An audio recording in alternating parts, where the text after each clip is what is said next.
If you haven't heard about Anchor, it's the easiest way to make a podcast.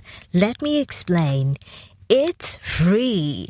There's creation tools that allow you to record and edit your podcast right from your phone or computer. Anchor will distribute your podcast for you so it can be heard on Spotify, Apple Podcasts, and many more. You can make money from your podcast with no minimum listenership. It's everything you need to make a podcast in one place. They are 1.8 billion globally. They will make 75% of workforce by 2025. They will outspace earnings of baby boomers in less than 10 years. Smartphones and tablets are the argument settlers and fact checkers for every conversation. Get more insights on African millennials on Africa Business Radio towards a profitable Africa.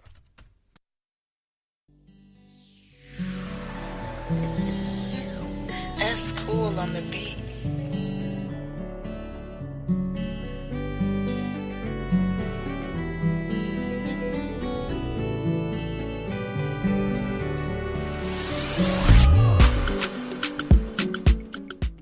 All right, this is what's been happening in Lagos this week. It's number one, traffic, a bit of dust from the Harmattan. It's police, the Agberos, everybody just trying to get money out of people. And I'm wondering, okay, so we have the 9-to-5 guys and then every other person trying to be an entrepreneur in their own rights now. But in the midst of all of this, we made it into the studio. How are we doing, guys? How's everybody going? How are my folks in Ghana? How are my folks in Senegal? Hey. How are my folks in what country now? Any country, Malawi, in Egypt, South Africa. Yeah, these people. One day I'm going to mention all the 54 countries in Africa on this show, and I hope I don't miss anyone, because I mentioned 54. I'm not going to miss anyone. All right, it's another edition of the African Millennial Radio Show on Africa Business Radio, and it's Tomi Wale again, and I have, yes, of course, another interesting person. You guys know I always bring interesting people into the studio. Now, like I always just advise, you can just get a note or something, because you're going to learn a lot from everywhere that comes, and especially with this edition, you're going to learn a lot from my guests. All right, now let's go a little bit into who she is.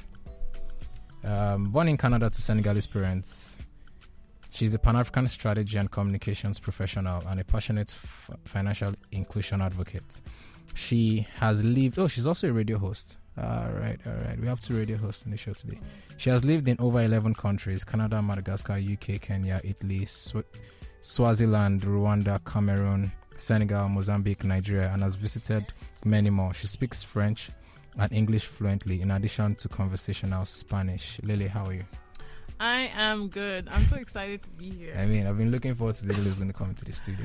I know. It's been a long time coming. Yep. How are we doing? How's work? How's the week been? Work is good. We thank God. It's been. I think the year is kind of dwindling down. I had quite a hectic last quarter, so I'm happy that in December things seem to be slowing down a bit. Yeah, man. For me, it's going fast, man. I left work 1 a.m. yesterday. Yeah, well, wow. Work and then traffic, yeah. I just couldn't face that traffic, and then I just had to cover up for some things. I wasn't in the mood earlier on, but then I just had to just finish up because I didn't want to carry things into the next day. But it's all good. You got to do what you got to do. Honestly, it is. All right, so Lehlé, we're going to be, of course, from your profile, from what I've known about you, and guys, go on Twitter and Instagram, just search Lehlé, Lehlé Baldé. She's the only person with that name on the internet, and you can get a lot of information on her.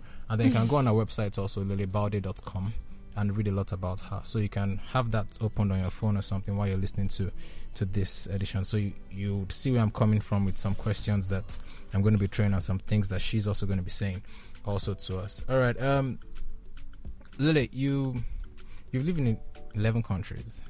You're the perfect definition of a Pan-African. You're not just the African who is in Lagos and then believes that Lagos influences everything that happens in Africa, right? You have experienced different cultures, right, from traditional to psychological cultures of people and things like that. How would you describe Africa in all of this? I would describe Africa as my happy place. Africa is a place that is very vibrant. It's a land or a continent full of opportunities that are waiting to be tapped into. Africa is home. Africa is love. Africa is a great place. It's a great continent. Okay, so I'm new, first of all. I'm new to the world. Okay. Right, I just showed up on planet Earth. And I want to know, what's that thing that will make me really want to be in Africa? And I meet you, what would you say? So I think it depends on where you're coming from. Right. You know, I think the African continent is such a beautiful continent and such a diverse continent that I think there's something there for everybody. Okay. If you look around the continent, you know, you look at South Africa, there's so many opportunities there. You look at Nigeria, the land is green. You go to Egypt, you go to different places. I think that Africa is a place that it's kind of difficult to talk about. Africa is it's a feeling to me. So if you were new on Earth and you'd never heard about the African continent, I would just say it's a place where you can really be who you are, experience great food, experience great people, really warm people. And then also it's a great place for business. Okay. I don't know if you know, but in Ghana, they're currently having this thing that they call the Year of Return. Yeah. And they have lots of people from the diaspora, from different African countries that are all going to Ghana for this festival called Afro Nation. But beyond Afro Nation, you have a lot of people who are actually setting up businesses in Ghana. So I think it just shows that the land is green, and I think, you know, living in the West is great. But I think people moving to the African continent will likely probably find more impactful things to do. Right. So yeah, Africa is like everything. Okay. Now, you were working in Canada. Yeah. Right. You were. Well, will I call it settled? No, settled. Yeah. I mean, so I was born in Canada. Right. That's where I was born, and then I did my university there. Okay. And then after my master's degree in the UK, I went back to Canada to work. So I was living and working there for. And then you now came to Nigeria, to Lagos. I know. Please, why? Why? Why? Okay, so my parents live in a country that's not too far from here. Okay. So I was going for Christmas holiday.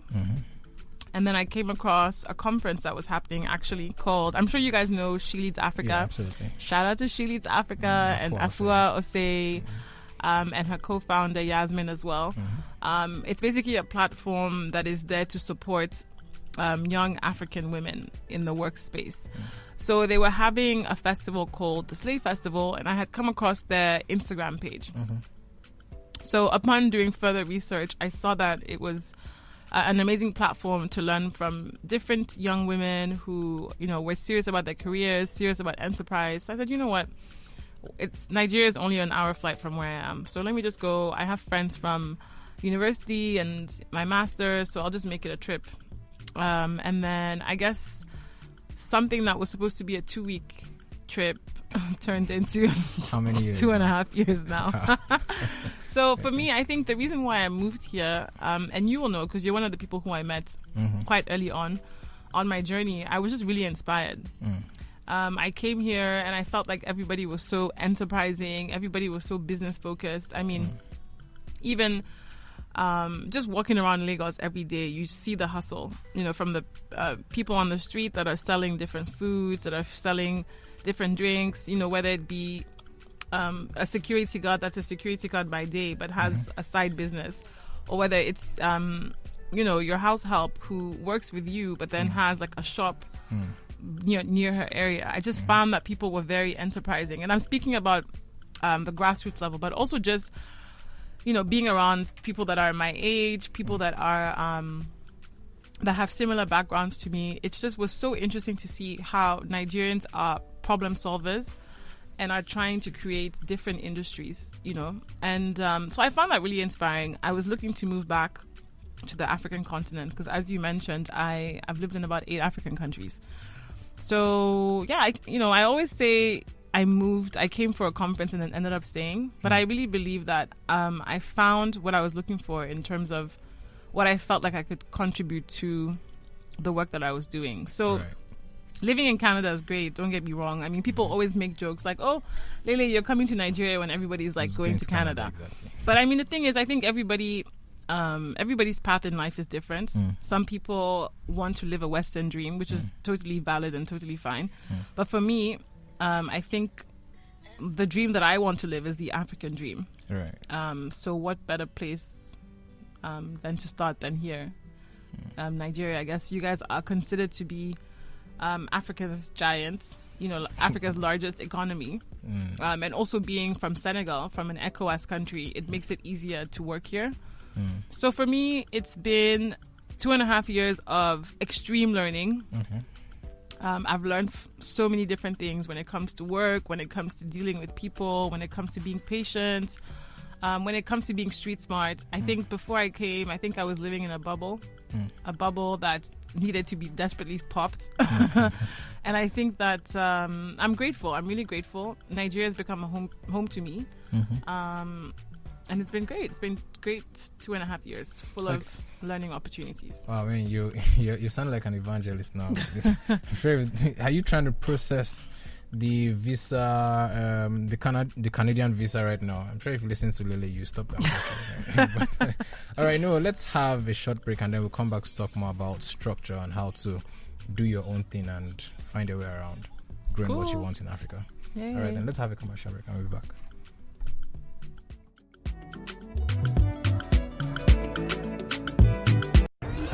Oh, this feels like the final football match between two soccer warriors. Oh my God, can somebody please tell me what the African formation is? Oh, it's 4-4-2. Amazing. Cool stuff. That's just super amazing, isn't it?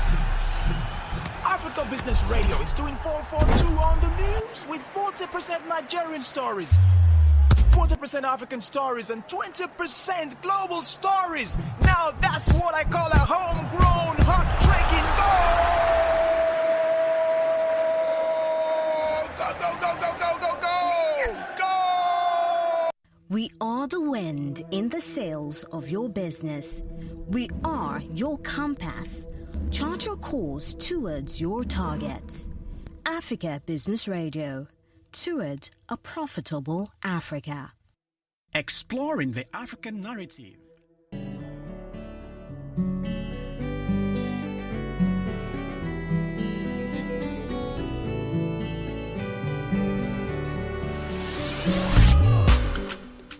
All right, welcome back, guys. Thank you for staying tuned on the African Millennial Radio Show. Right, you guys you've been awesome. I think this should be like the 12th episode right now, and then episode in, episode out, you've been there listening and learning a lot, I believe. Right, it's something I want us to pay attention to. It's something that we've been talking about on most of the editions anyways, and we've had different people talk about it from their own perspective. Now, I'm about to talk about this from the perspective of a Pan-Africanist, especially someone who has decided to move into the place that people are trying to desperately get out from. It's about structure. So it's easy for you to navigate yourself around a house that is well done or has a beautiful interior. So you have the restroom over there, you have the kitchen over here, you have the dining over here, you have the fruits in the fridge, and you have everything.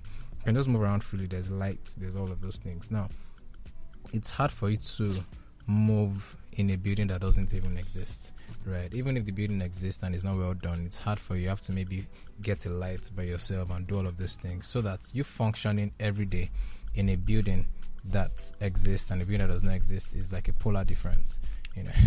Talking about polar difference, there's a friend of mine who moved to Canada right now and he took a selfie and was looking really fresh. I was like, dude, it's the cold. This is literally a polar difference. It's the North Pole up there. What you look like. So, Lehlé, Yes.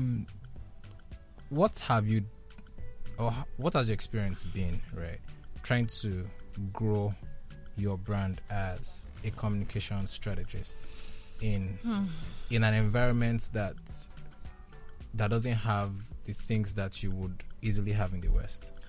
So I think for me, I don't know that I was actively building a brand. I think I was just doing work that I found that I was passionate about. So yes, I'm a communication strategist because my first degree was in communication, but in reality, my work is somewhere in between communication strategist, a media professional, a content creator, a business development person. So I don't know that I was actively building a brand, but I think that I was definitely focused on impact. So anything that I do I have to feel like it's impactful. Otherwise, for me, it's not worth doing. So usually the way that I go about, I guess, structuring the projects that I work on is like, even if I have an idea, it probably won't come off the ground unless like I've done a proper one-pager, that explains the objectives of the project, explains who the audience is, the target audience, who explain that explains just the different layers of what that project is about. And a lot of times you can do things because you want to do it because you like it, but at the same time you also have to think of your intended audience, right? So I don't work alone. I usually come up with the concept and then get other people's ideas. So for example, I have a food column called Culinary Delights, and it comes out in Business Day every Friday. And the way that we came up with that idea is I'm a huge foodie and I love to go out to eat. And then my boss one day was talking about how he went to Shiro, which is a restaurant here in Victoria Island. And he was talking about how amazing the restaurant experience was. And I almost laughed because I was like, yeah, Shiro's a great place, but there's so many other amazing places that you can go to in town. And that's really how the concept for Culinary Delights started. So obviously we talked about that in the meeting, but after that, I took the time to come up with a one-pager that really outlined, what the column was going to be about, who the target audience is, how we could potentially see it growing beyond just restaurant reviews. And now we're actually doing a page with Maggie Nigeria, which is basically Culinary Delights Recipes Edition. And we basically showcase different recipes from the diverse regions of Nigeria. So we also work with different chefs. And it's just really about be passionate about something, but then there also has to be a structure behind your passion or your creativity. Okay. So, in fact, from what you said just now, what I could see is you're just spotting the opportunities, right, and filling them. So, the Shola, the guest before Bolo Nosanya, talked about how there are so many things that you can do. Actually, so she said that when she was in 100 level, that she started Googling on PR, and I started taking a professional course in it. Now, she didn't wait till she was done from uni before she started doing that. Now, you didn't wait till you got maybe a brief from your boss, right? You just said, okay, this is an opportunity, let me do this. And then you now went to develop it, and it has grown this far to now partnering with a renowned seasoning in Nigeria. That's Maggi. Nestle, right? Yeah. So it's something that I even struggle with myself. Right, I just think everywhere is dark here. I'm sorry, there's lights, but I know the sun is outside and all of that. But when I mean it's dark, I mean there's so many rooms that we don't know exist yet. Right. If we can just decide to create, we don't have to. I used to tell people, the white guys or the guys from the West, did they go to look at people in Mars before they started thinking? No, they just looked at themselves. Did you go to Jupiter before you came up with that? Yeah. So just do your own thing, right? And I'm not sure if it has to do with your background, right? The fact that you can just spot an opportunity and grow it. I just think that a human being should just be able to do that. Right. But, I do think that everybody has that potential in them. It's just whether they recognize it in themselves or not. So, I think that everybody was created to do something special on this earth. I truly believe that. And I think that once you tap into that God-given potential and you see yourself the way God sees you, I think you will then start to realize the different things that you're able to do on this earth. Right. So I think that it's in everybody. I just think that it's about tapping into it. Okay. So we had Bolo Nosanya came to really talk about mindfulness and the fact that our subconscious, which is like 70% of our consciousness, right?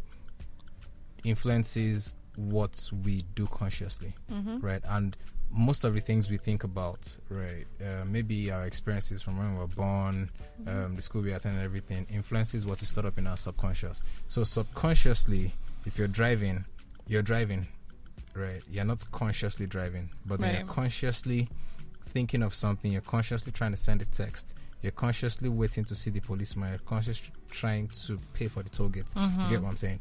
Now, I think it can be tough, right? Being a millennial in Africa. You can. Right. Trying to, especially when you're the type that wants to grow something. I want to ask you this. People say Lagos is crazy. People say Nigeria is crazy. Right? People say there are so many interesting people out there who are just ready to tear you down and everything. How have you been able to stay calm, right, in your work and then still deliver? Is this sounding so real, right? How have I been able to stay calm? Yeah. I think I was having this conversation with someone the other day. Right. I'm not a very aggressive person. I'm more of an assertive person. So I think that...